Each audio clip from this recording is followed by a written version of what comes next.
vocês, eu ficar mais em casa, não querer mais aparecer aqui, e eu não estiver disposto a conviver com vocês, daqui a pouco vocês vão esquecer de mim. Vai trocando, Jesus vai levando uns, vai trazendo outros, vem os que não me conhecem, e vai ficando, eu vou ficando isoladinho, sem cuidado, não é? Diz que ovelha fácil de ser arrebatada pelo lobo é a ovelha que se desgarrou do rebanho. Aquela ovelhinha que se desgarra do rebanho, ela é fácil, é presa fácil para o lobo.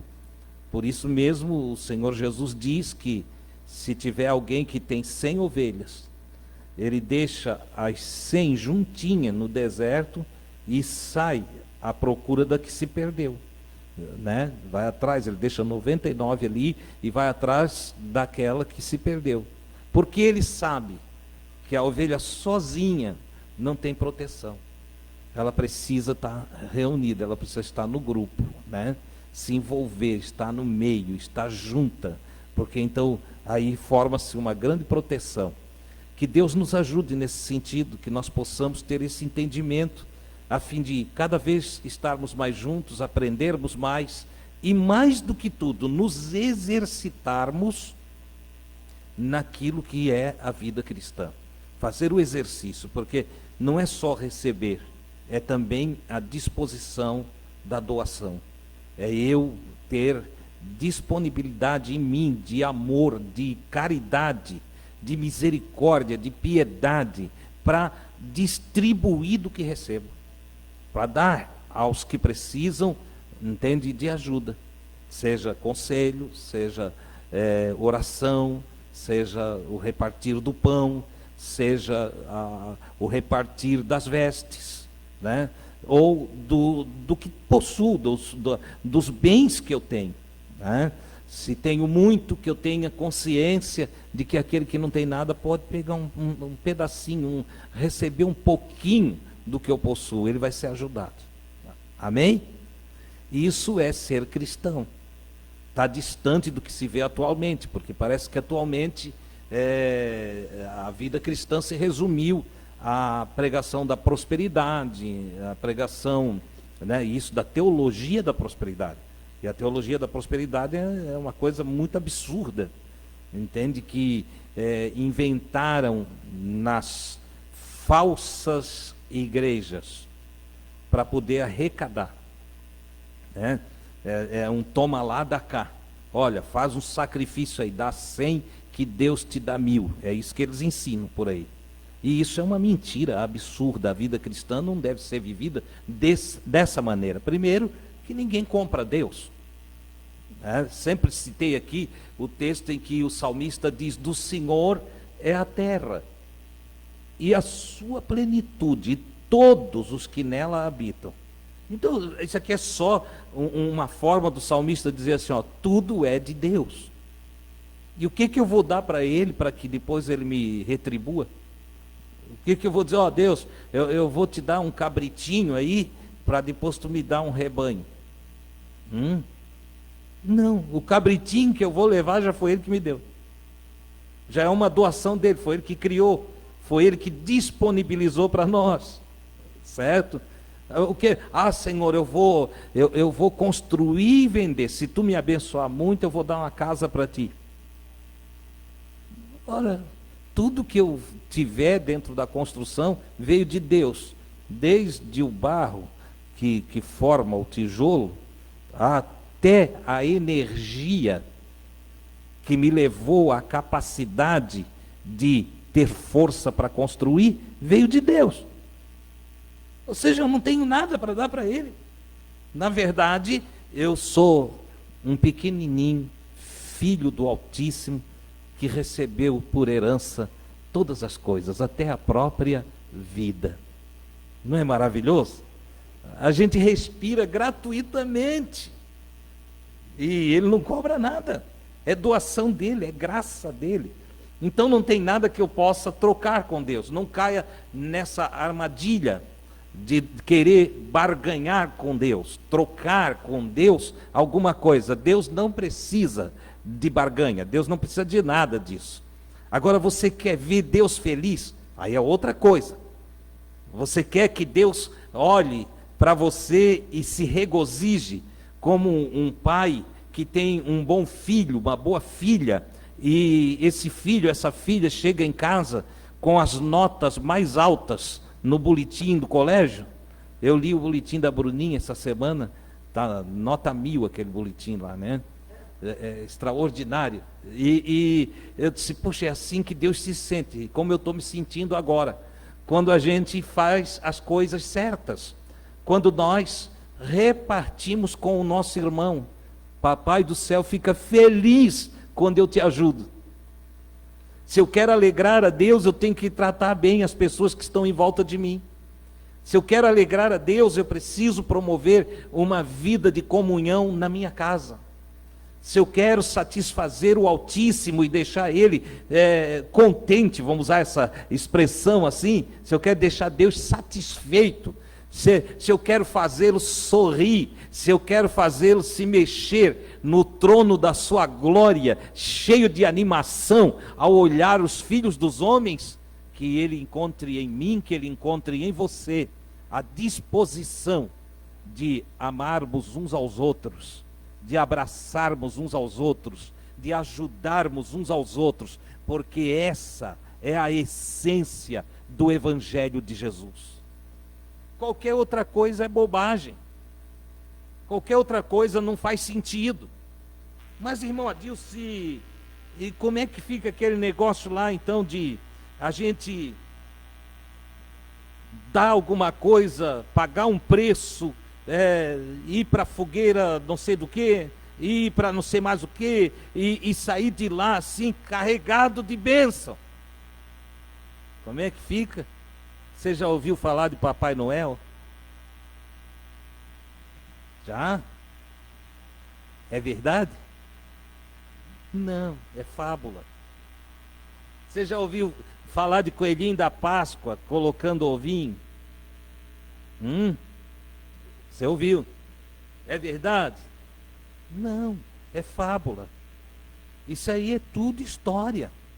As pessoas, na ânsia de melhorar de vida, no desejo de ter mais, nem fazem a análise, não usam a inteligência para analisar, será que Deus está nesse negócio mesmo? E como não analisam, não raciocinam a respeito, a maioria das vezes, como influenciáveis que são, vão fazer o que é dito sem resultado.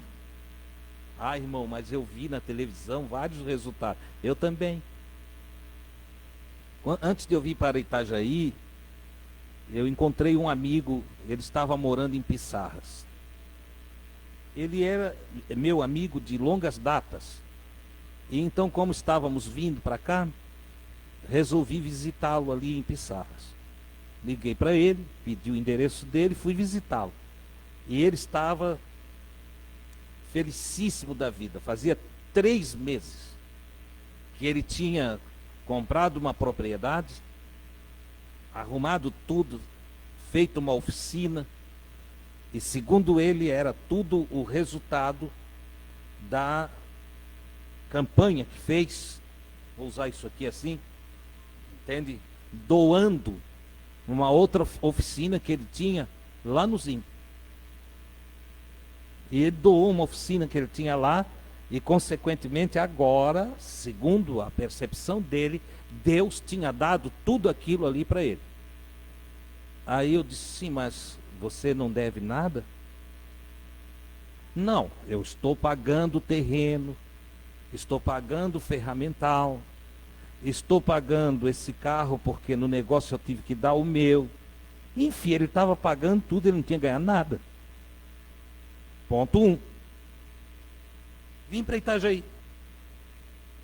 4 meses depois, eu recebo um telefonema do meu amigo. Ele estava falido. Ele endividou-se ao tal ponto de estar falido. Mas vocês sabem de uma coisa? Aquela propriedade dele, aquele negócio dele, e o testemunho dele, da esposa dele, saiu em rede nacional de televisão. Como Deus tinha dado tudo aquilo para ele. E agora? Deus não deu nada. Não aquilo. Não daquela forma. Não daquela maneira. E quem é que conserta isso? Os amigos, os parentes que o ouviram agora não sabiam nem como ele estava. E ele e a esposa não tinham mais nem paz para viver os dois bem. Sabe o que aconteceu? Se separaram. Porque a dívida, quando ela vem, se não tiver firmeza, ela destrói o casamento. Um homem endividado pode ter grandes problemas dentro da sua casa. E se a mulher não for inteligentíssima, iluminada por Cristo, é capaz de acabar com o casamento, porque ela fica nervosa, apavorada. Não é que ela faz por maldade, ela fica apavorada, nervosa, e aí vê o marido nervoso. Aí cada pergunta parece uma flecha que traspassa o coração do outro, e ele se ofende, e acaba o casamento. Aquele casamento acabou também. O meu amigo talvez hoje esteja me ouvindo. Ele sabe do que eu estou falando. Não seja bobo. Você tem o Espírito Santo de Deus se você já recebeu Cristo na sua vida. Ok? Não seja bobo. Só tem um jeito de prosperar na vida. Você sabia? Primeiro, com justiça. Com justiça. Se você for justo, você prosperará. Segundo, com injustiça. Você sabia também? Se você for desonesto, é possível que você prospere. Meu Deus, irmão, isso aí está certo? É. Tem gente que enriqueceu. Eu tenho outro caso de um outro homem que atendi, que ficou muito rico, roubando o Banco Bradesco. Verdade. É verdade. Ele fez de um jeito que não foi pego. E ele usou todos os recursos para formar um grande patrimônio. Eu o conheci, e depois ele pousava de crente, de discípulo de Jesus. E um dia eu olhei para ele, eu disse: tu já devolveu aquilo tudo? Ele disse: não, Jesus me perdoou. Eu disse: te perdoou nada, rapaz. Não te perdoou nada. Porque tem gente que pensa que é assim, Marcos. Vai lá, rouba de você, entende? Usa os recursos que tinha, vai, pede perdão para Deus e está perdoado. Se fosse assim, é simples, né? O que o Zaqueu disse para Jesus? Zaqueu olhou para Jesus, estava todo mundo murmurando de Jesus entrar na casa do Zaqueu, o cobrador de impostos. E a grande maioria dizia que ele era ladrão. A grande maioria dizia que o Zaqueu falava mal. Como qualquer cobrador de impostos na cidade, a turma olha ele prosperar, ele diz: isso aí está roubando. Entendeu? Falavam do Zaqueu. E Jesus foi na casa do Zaqueu. Jesus entrou na casa do Zaqueu, e quando Jesus está lá, tem uma porção de religiosos lá por fora, porque o judaísmo em sua religiosidade era terrível, né? A ortodoxia lá fazia com que eles falassem mal desse, daquele outro, certo? E estavam falando que Jesus entrou para ser hóspede de um homem pecador. De repente, o Zaqueu disse assim: Jesus, eu gosto de conjecturar, né? Agora é uma conjectura, olha lá, eu estou sentindo uma coisa boa aqui. A tua presença faz eu me enxergar. A tua presença faz eu olhar para mim e ver que eu não estou legal. E eu quero dizer uma coisa, Jesus. Eu quero dar metade do que eu tenho para os pobres. Ele era rico. Então ele quer dar metade da fortuna dele para os pobres. E olha a outra metade. Do que sobra para ele, o que ele quer fazer? Se em alguma coisa eu tenho defraudado alguém, aí ele recorre à lei. A lei mosaica dizia que se alguém pegou alguma coisa de alguém, roubou, tá? Se apossou, furtou, tinha que devolver 4 vezes mais. E o Zaqueu agora parte dele, é uma conscientização, é uma mudança que vem de dentro para fora. E ele diz: Senhor, se ele não estava, a consciência não estava dizendo para ele: olha, tu pegaste de fulano de tal, tu fizeste. Não, ele tinha fama. Mas ele agora está dizendo: se em alguma coisa, se alguém se apresentar e disser: ó, tu me defraudou aqui, tu tirou de mim aqui, eu quero restituir 4 vezes mais. Eu quero andar na lei, eu quero andar na justiça, eu quero andar direito. Você está vendo?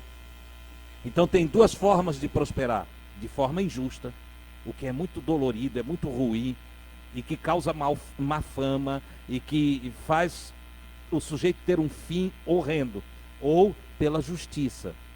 Pela justiça soma-se o trabalho, o justo trabalho. O justo vai lá e põe a mão na massa. Ele vai fazer o seu esforço, ele vai ser determinado naquilo que se propõe. E ele vai fazendo. É mais lento, mas é firme. É mais lento, mas se sustenta. É mais lento, mas ninguém vem tirar, ninguém vem cobrar. Porque foi feito com justiça. Então, tenha essa consciência, não cai em histórias bobas, de campanhas loucas, de fogueiras fingidas, ou de qualquer outra coisa que alguém em qualquer igreja ofertar para você, como se Deus vai fazer para você, porque você está primeiro fazendo para Ele. O erro está aqui. Não. Você quer ter a atenção de Deus? Faça o que Jesus fez. Seja obediente. Confie plenamente no Senhor.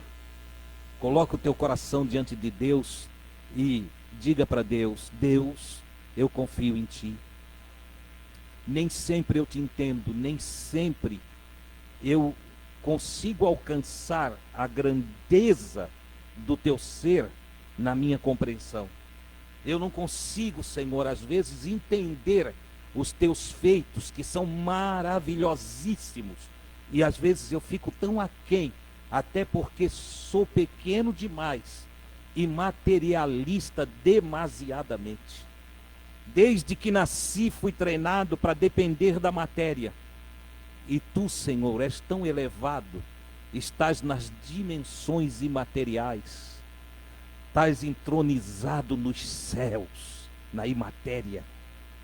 E eu, assim, materialista que sou, às vezes não consigo me desprender ou desprender a minha alma da matéria para ir às dimensões espirituais e conectar-me plenamente contigo, para receber de Ti a luz que preciso para uma vida de paz, de descanso, de sossego, de tranquilidade, de confiança, uma vida plena de Shalom. Shalom. Oh, glória a Deus. Não só da ausência de guerra, mas uma vida plena de saúde, de bem-estar mental, de psique sarada, de espírito tranquilo, sossegado, quietinho, que me conecta com outros e que me faz enxergar a vida com tanta leveza, com tanta graça, que até o mal que querem me fazer, eu entendo que não sabe o que estão fazendo. Não foi assim que portou-se Jesus na cruz? Qual foi a oração dele, penúltima, na cruz? A penúltima das suas orações. Pai, perdoa-lhes, porque eles não sabem o que fazem. Só de um espírito conectado, elevado, iluminado, de uma mente totalmente entregue à vontade de Deus, pode surgir tamanha poesia em oração. Oh, glória a Deus! palavras das profundezas da alma, na verdade pura, aquela verdade, não do Bolsonaro, a verdade que liberta, de João. Eu digo não do Bolsonaro, porque o Bolsonaro cita muito esse versículo. Conhecereis a verdade, e a verdade vos libertará. Mas não na forma que ele cita, na forma mais abrangente, mais profunda, que é a forma de entender que se eu exponho-me diante da luz magnífica do Todo-Poderoso, e diante dessa luz eu expresso toda a verdade do meu íntimo, então eu sou verdadeiramente livre. Oh, glória a Deus! Eu sou liberto dentro de mim. Isso é maravilhoso. Esse é o exemplo do Cristo na cruz, quando nada o amarra. Daqueles que podem ficar aqui, ou hoje mesmo partir daqui, porque estão tão leves, que vivendo aqui, eles dizem: a vida é boa. E se tiver que sair daqui, do campo da matéria, e evoluir e ascender aos céus do nosso Deus, eles o fazem com muita alegria, porque o seu prazer está no Senhor. Eles amam a Deus, de sorte que, como o elevado espírito de Paulo, iluminado por Jesus, dizia: para mim, o viver é Cristo. Eu vivo por Cristo, para Cristo, através de Cristo, em Cristo. Para mim, o viver é Cristo. E o partir é lucro. Você entende o que é isso? Ficar não é ruim, mas ir é muito melhor. É o que ele está dizendo. Mas também não é um querer ir para escapar das agruras da vida. Não é um querer sair, não é uma fuga do suicida. Não é um desespero: a minha vida é uma droga, a minha vida não vale nada, a minha vida é só luta, tem diabo aqui, tem demônio lá. Não,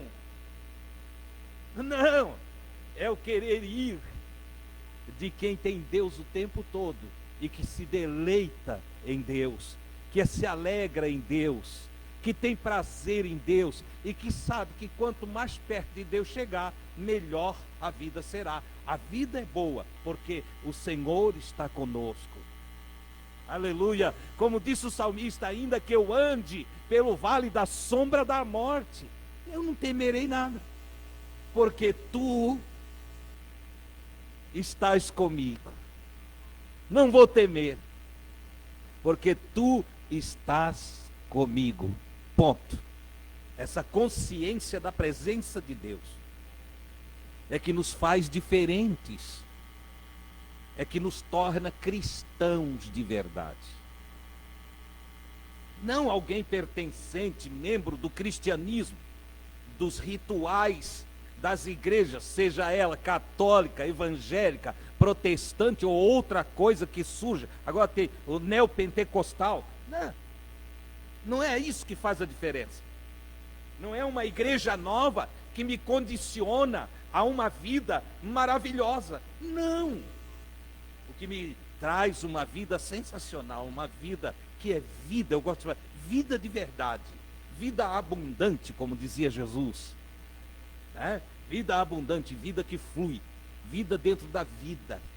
Oh, glória a Deus! Vida que jorra como água viva no interior do ser, vida tão maravilhosa que às vezes é inexplicável, de sorte que faltam as palavras, o verbo para definir tamanha grandiosidade de vida.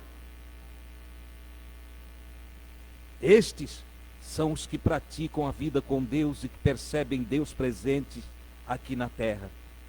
Não dependem de ritos, não dependem de nenhuma amostragem sensacionalista, não dependem de milagres, porque, como eu falei aqui, aquilo que chamamos de milagres, e às vezes vocês têm que entender, eu até tenho que me voltar ao domingo passado, quando nosso querido pastor passou aqui, e ele às vezes vai chocar vocês com as palavras que ele traz, e aqui eu trago.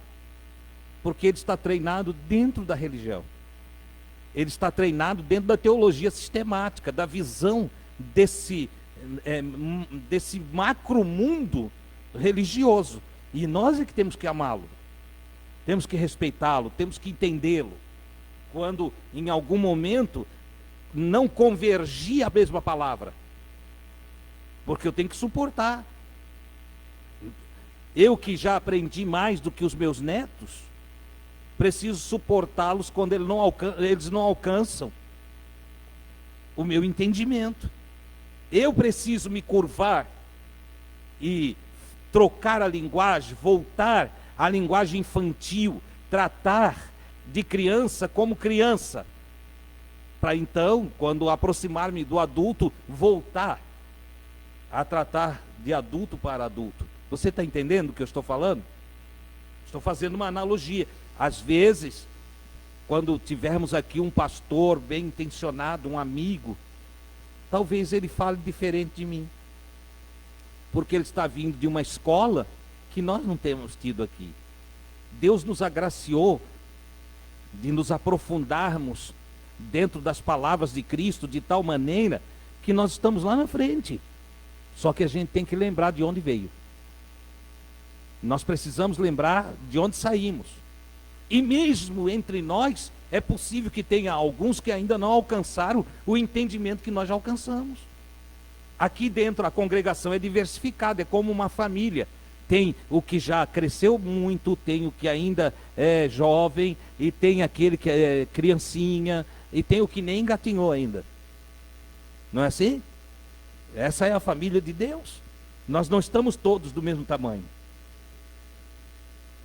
O Nicodemos, olha só, bem lembrado pelo irmão Nivaldo, o mestre Nicodemos, o doutor da lei israelita, que foi ter a noite com Jesus.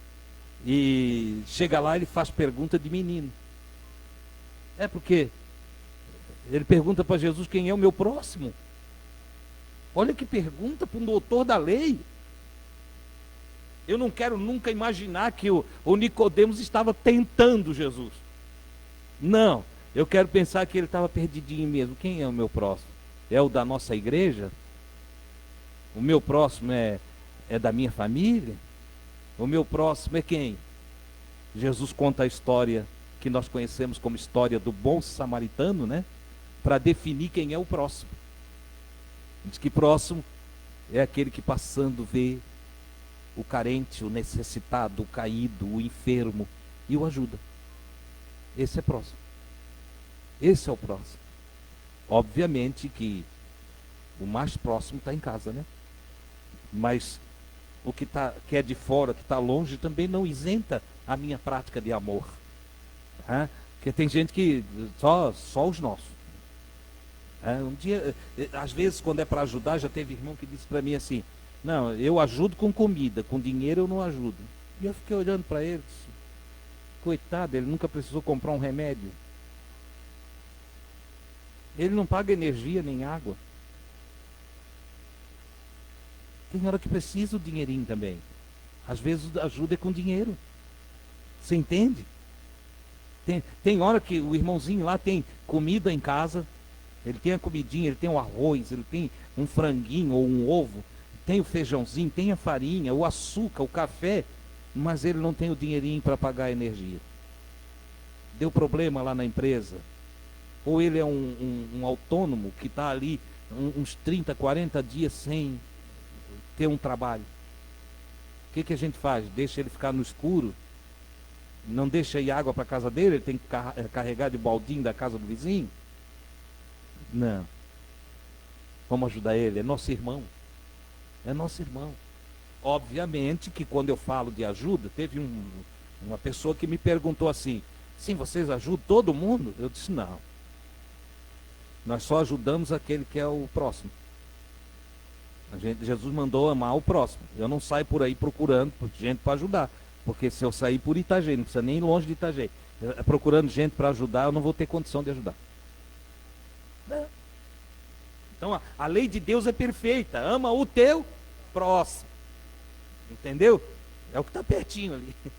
Tá? Porque se você sair cavando, se nós querer achar problema, já pensou? Vamos para o macro da nossa nação, que é, vamos procurar todos os necessitados do Brasil e ajudar. Nem o governo federal, com todo o dinheiro que tem, não dá conta, quanto mais nós. Não, a gente avalia. A gente avalia. Também Jesus nunca mandou sustentar malandro.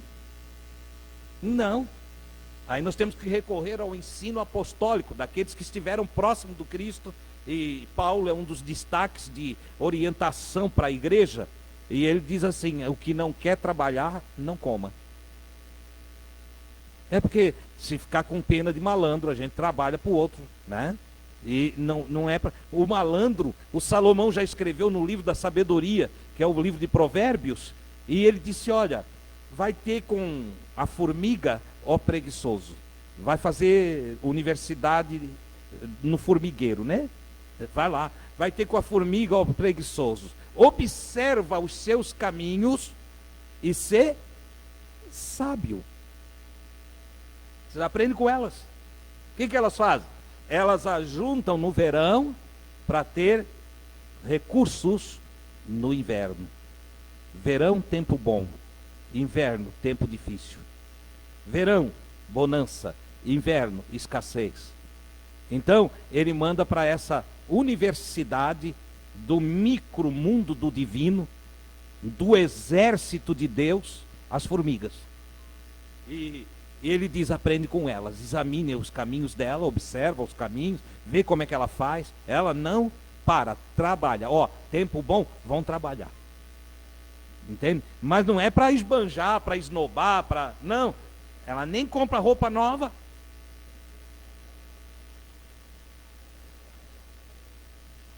Ela guarda.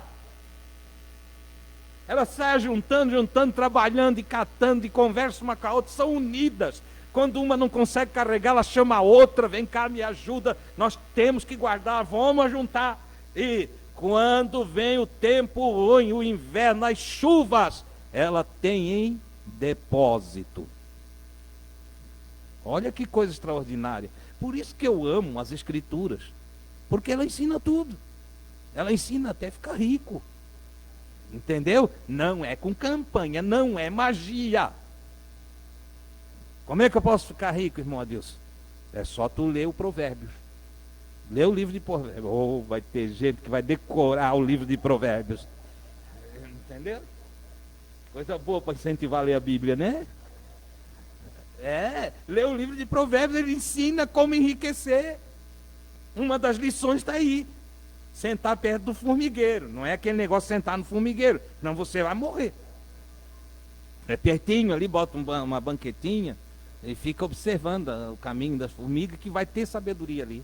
Entendeu? E tem o restante do livro de Provérbios mostrando como se faz, como se exercita, como se calcula. O próprio Jesus traz uma lição de prosperidade que é extraordinária. Mas daí não é aquela prosperidade da teologia da prosperidade.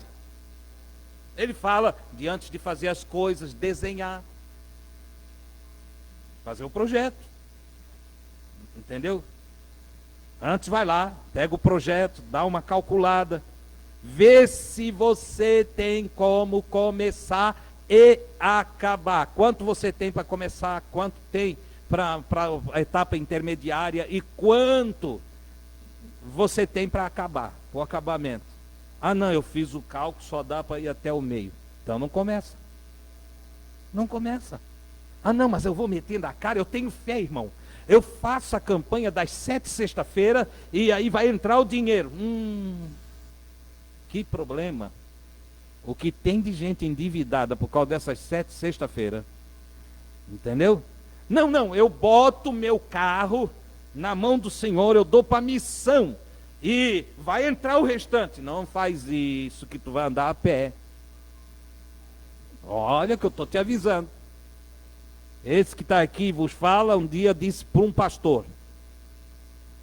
Na verdade, na época ele era missionário. Ele disse: ganhei um carro de um irmão, Deus tocou no coração dele para me dar o carro. E eu olhei para ele e disse: tu tem coragem de ficar com o carro dele? Ele disse: foi Deus que mandou. Eu disse: não, tu queres que seja Deus que mandou, mas não foi. Olha aqui, ó, tu vai vir para a igreja com o teu carro, dia de chuva. Entende? Tu e a tua família vão entrar nesse carro e vão vir para a igreja. E ele, a esposa e a filha vão vir na chuva, porque ele é pobre. Está cheio de cristão rico e Deus manda o pobre dar o carro para ti? Será que tu não entende que ele foi tocado em sua emoção? Ele agiu não pela razão, mas pela emoção. E tu, como um líder religioso, deverias ensinar ele.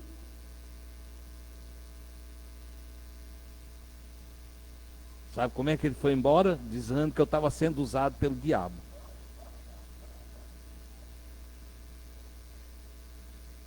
Os meses passaram.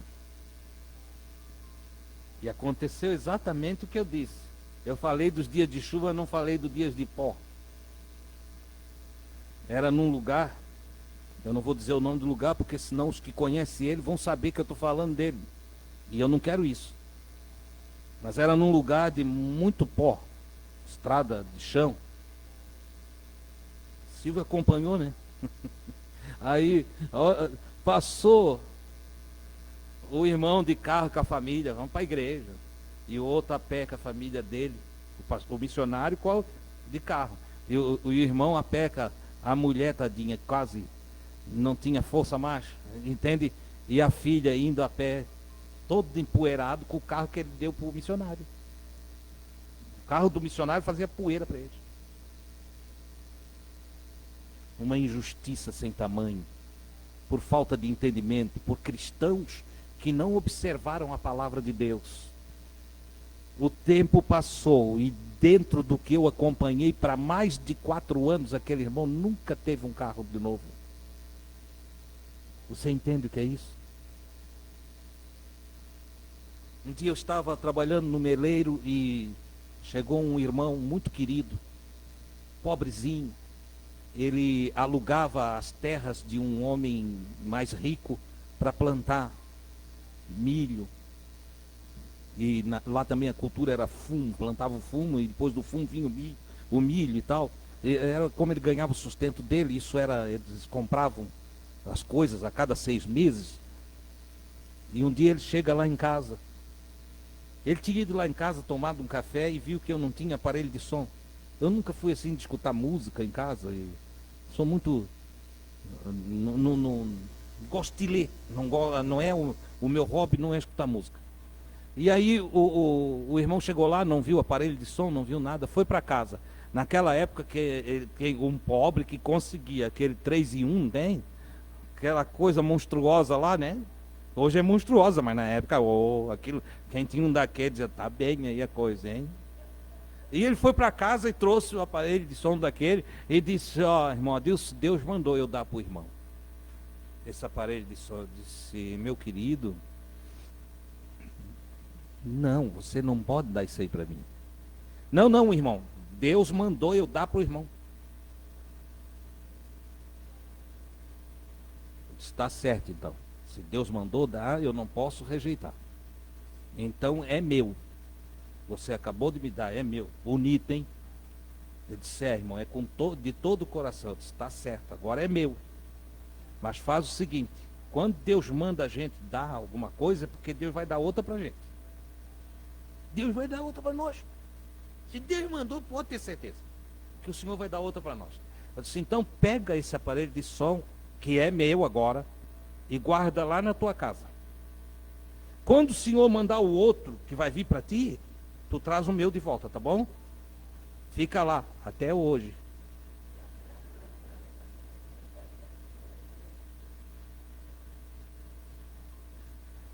Acho que ele já jogou fora aquilo. Uns 25 anos. Pois é, já jogou fora, Silvio. Você entende? Um homem que se diz ministro do Evangelho de Cristo não pode cobiçar o que é dos irmãos. Não deve querer o que é dos irmãos. Eu entro num sítio para visitar irmãos E isso eu aprendi com a minha mãe. Não foi pastor que me ensinou, não, foi a minha mãe. Eu entro num sítio para fazer uma visita a um irmão que não está podendo vir, como nós temos aí para visitar o irmão Zélio, né? Temos que ir lá. E eu entro num sítio, tem laranja, tem goiaba, tem maçã. Eu, Adilson, não pego uma. Nenhuma. Eu não estou lá para pegar daquilo que é do meu irmão. Um obreiro que é homem ou mulher, porque tem a missão feita pelas mulheres, tem o pastoreio feito pelas mulheres, tem o apostolado das mulheres. Agora quebrei tudo, irmão Nivaldo. Entende? Tem apóstola? Tem. Mas não é para hoje que eu vou provar, não. Vocês têm que vir num café da manhã de sábado. Nós vamos fazer um café da manhã sábado aí. Não esse agora. A irmã Elisângela e o Cláudio vão ser encarregados de fazer. E à noite nós vamos fazer uma ceia, tá? Estamos programando uma ceia. E aí quem vir no café da manhã vai poder perguntar, anote aí. Certo? Tem sim como mostrar isso nas escrituras. Mas nenhuma pessoa que se diz um servo de Deus, seja um servo ministerial no pastoreio, no apostolado, no ministério profético, ou no ensino da igreja, ou no evangelismo, não deve cobiçar nada que é do outro. Nada. Nós anunciamos um Deus que conhece a cada um de nós, que conhece a nossa residência, o nosso domicílio, que conhece tudo a nosso respeito, que sabe o nosso nome. Ele sabe como nos encontrar.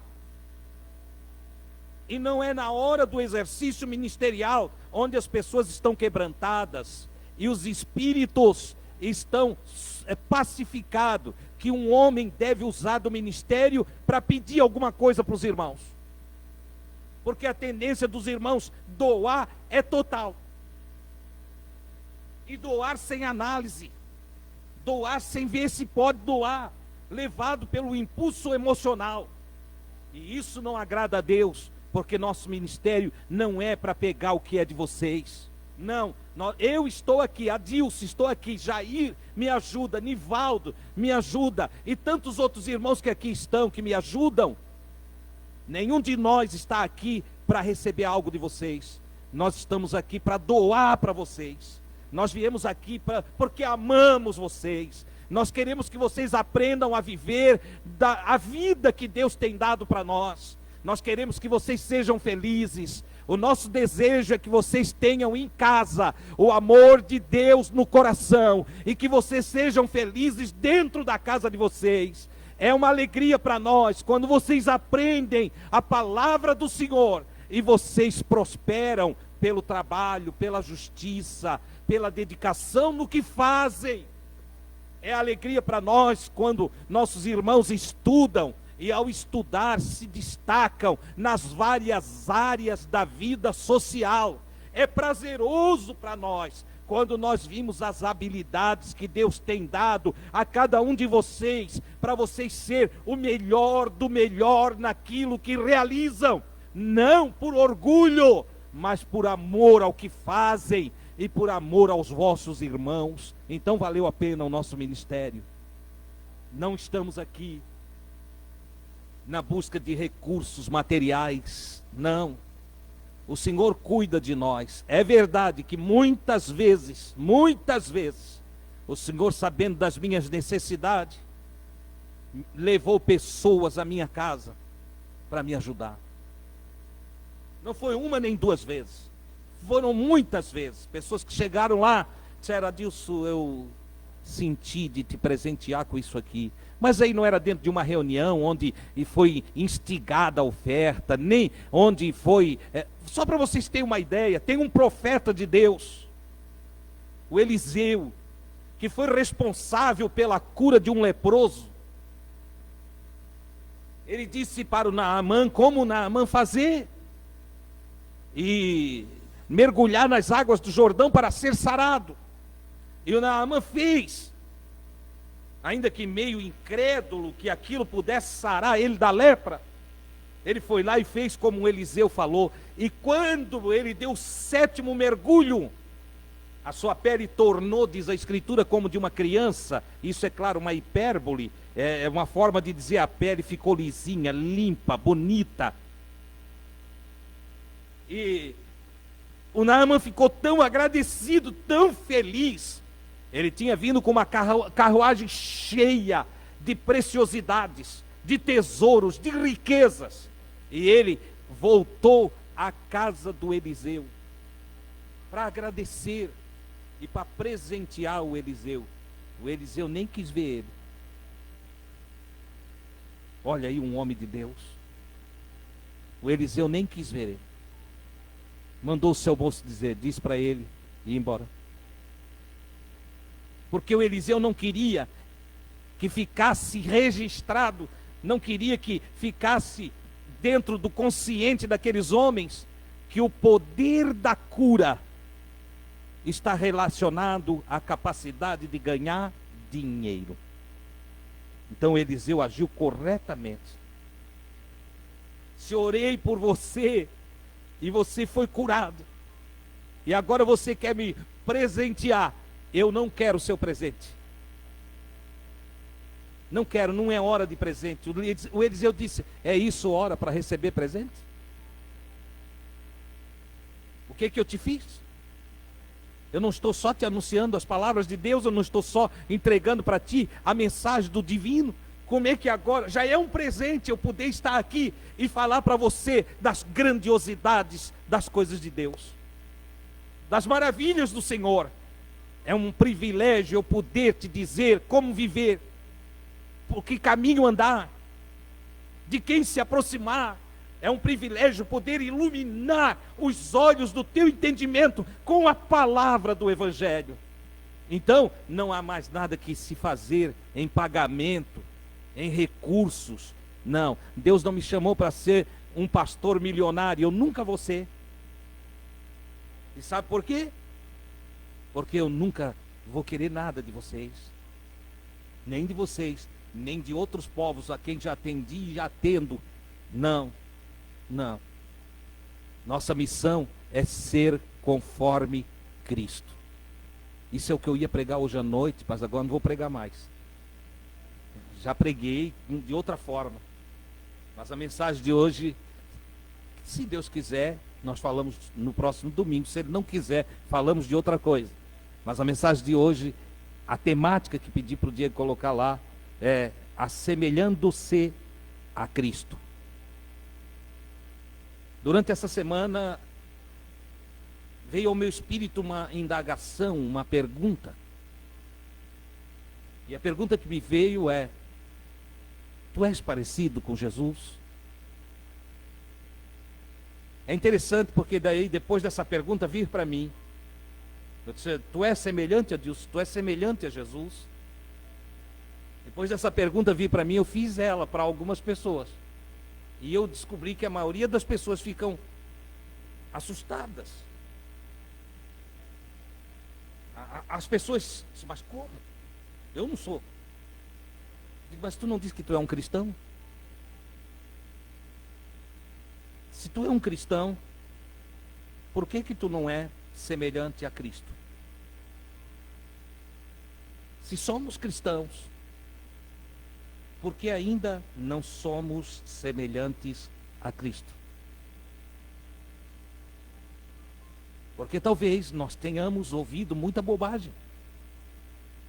Porque talvez nós tenhamos ido à igreja, não para ouvir a orientação de como viver, mas tenhamos ido para receber bênção, para pagar promessa, ou fazer promessa. Quem sabe a gente tem ido à igreja com outras intenções, que não seja a intenção de ser um cristão. O chamado de Cristo é para sermos como Ele. Eu comecei a me fazer pergunta a partir dessa pergunta. E eu perguntei qual é a essência do Evangelho. Se formos pegar o suprassumo do Evangelho, o que nós vamos encontrar no centro do Evangelho? Qual a essência?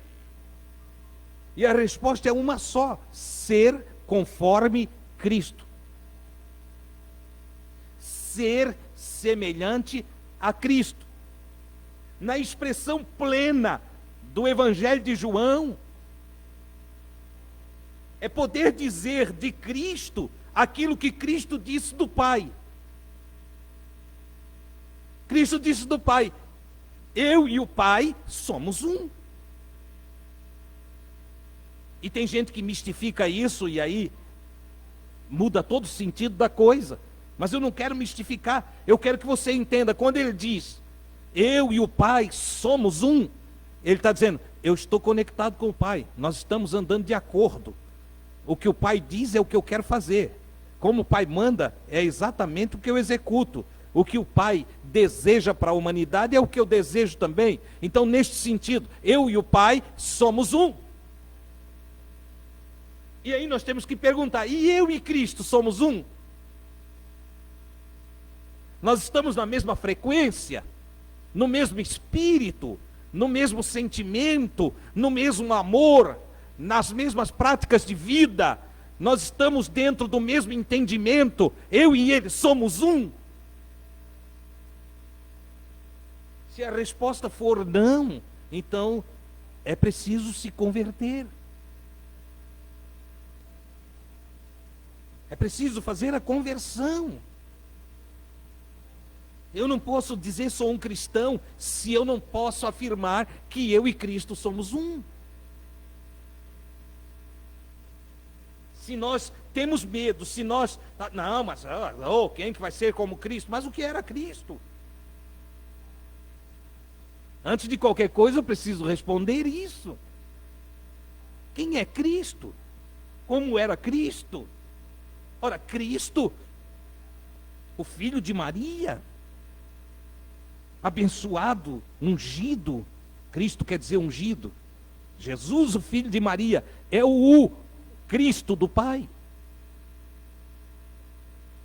Mas eu preciso entender, ele é um homem. Paulo escreve a respeito dele e diz que ele, Jesus Cristo, homem. Homem. João, o Batista, Jesus falando de João Batista, disse, dos nascidos de mulher, não houve outro, como João Batista. E agora? Jesus foi nascido de uma chocadeira? Não. Ele foi um bebê de proveta? Não. Ele nasceu de quem? De uma mulher. E ele, Jesus está dizendo, dos nascidos de mulher, estava o primo dele aqui na terra, com 6 meses de diferença dele, em idade. E ele disse, dos nascidos de mulher, não houve outro como João Batista. Então ele se coloca abaixo do João Batista, como ser humano.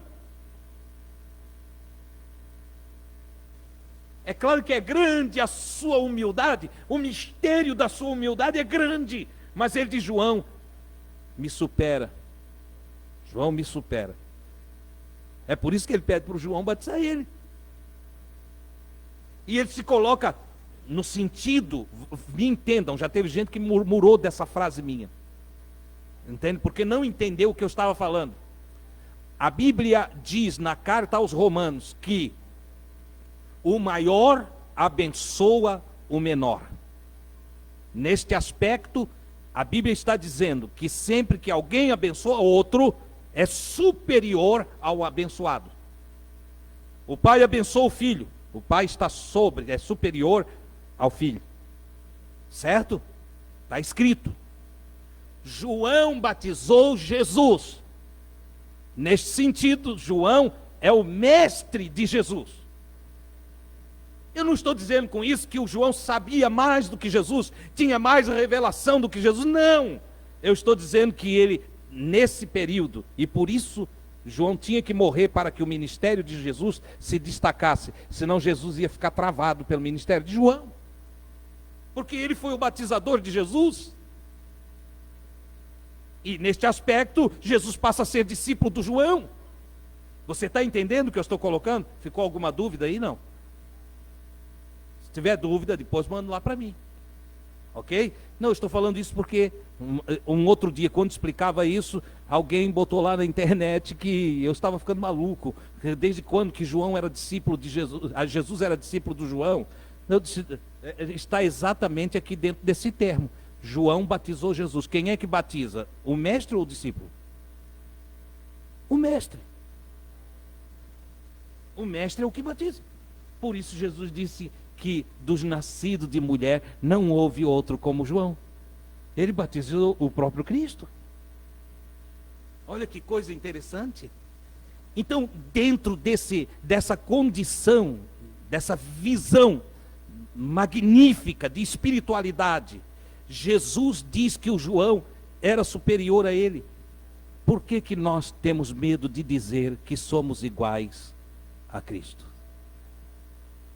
Qual é o nosso medo? Falta de entendimento? Falta de conhecimento? Falta de sabedoria? É isso que nos causa medo? Ou relaxamento espiritual? Ou consciência da distância do que somos e deveríamos ser? Ou falta de comunhão e intimidade com o nosso mestre? Seria isso que nos assusta? O convite nessa noite é: saiamos da nossa inércia e nos apresentemos ao mundo semelhantes a Cristo. Oh, glória a Deus! Já pensou? Já pensou? Você em casa, Aldo, e a Sônia olha e diz: meu Deus, o Aldo está parecido com Jesus. O Aldo parece Jesus. As palavras do Aldo são extraordinárias. A Arlete chega lá, o Rogério chega e diz: meu Deus, a Arlete parece Jesus. A Arlete está falando como Jesus. A Arlete está agindo como Jesus. Aconteceu uma coisa aqui. Ela tá semelhante a Cristo, conforme Cristo. Já pensou? Oh, glória a Deus! Bendito seja o nome do Senhor. Pensou, Sônia, tu lá na padaria, na Danjean, as meninas que trabalham contigo, e todo aquele pessoal em volta, olha, está acontecendo uma coisa estranha. O que está acontecendo? Não, a Sônia, já notasse ela? Ela parece Jesus. Já visto que ela fala, hoje o que ela está falando parece tudo Jesus falando? E tem gente que não vai saber explicar porque isso começa dentro, mas isso vai se exteriorizando através da áurea. E de repente alguém olha e diz: meu Deus, a Sônia está brilhando, tem um brilho nela, ela está diferente, o que está acontecendo com ela? Ela está conforme Cristo. Marcos vai chegar no consultório e está lá. A paciente chega, ou o paciente, e diz: meu Deus, esse médico, ele é diferente, ele parece Cristo. Ele está parecido com Jesus. Ricardo lá na empresa, visitando as outras empresas. Duda. E as pessoas olhando dizem: parece que Jesus chegou aqui. Jesus chegou aqui. Jesus entrou na nossa empresa hoje. Tem uma coisa diferente na nossa empresa, é que eles estão conforme Cristo. Oh, glória a Deus! Esse é o propósito do Evangelho. O Senhor nos salvou para quê? Ele nos chamou para nós ficar só aprendendo e nunca praticando? Não! A prática do Evangelho na nossa vida vai nos fazer ser conformes Cristo, semelhantes a Cristo, e isso mudará a nossa casa, mudará o nosso bairro, mudará a nossa cidade, mudará aonde nós pisarmos a planta dos nossos pés, ali haverá a glória do Espírito de Cristo. Oh, aleluia! Nós precisamos aprender isso. Essa é a verdade, essa é a essência do Evangelho, que sejamos semelhantes a Cristo. Oh, glória a Deus! Eu tenho que parar aqui, as horas foram. Eu queria pregar só 30 minutos, Mas já foi 1 hora. E eu preciso parar. Mas se Deus quiser, se Deus permitir, eu vou trazer alguns textos bíblicos neste sentido.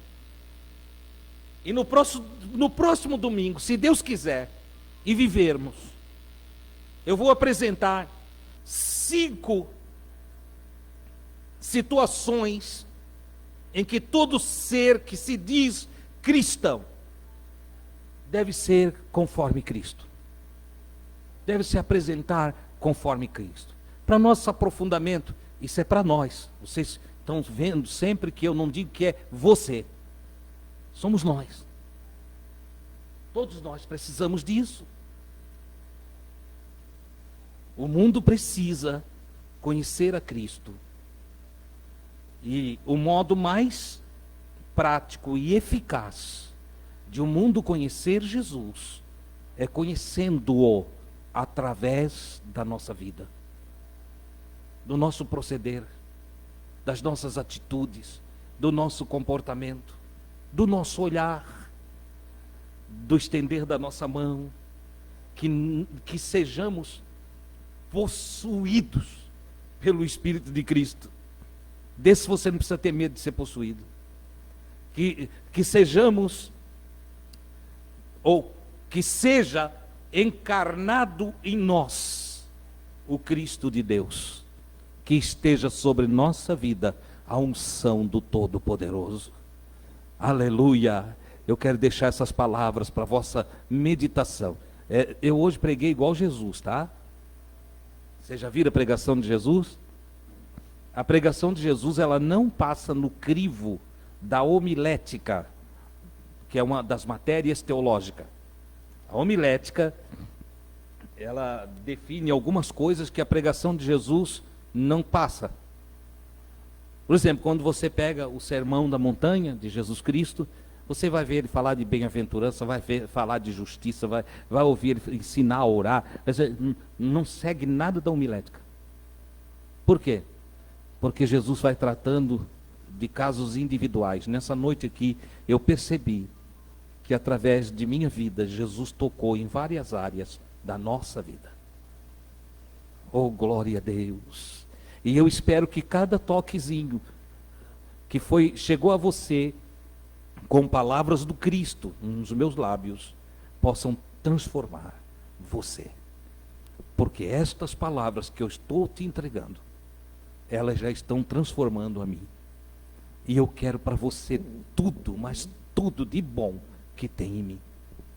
Oh, glória a Deus! Eu quero que você se regozije no Senhor. Todos nós, com o rosto desvendado, sejamos transformados à imagem do Cristo de Deus. Amém, queridos? Queiram estar em pé.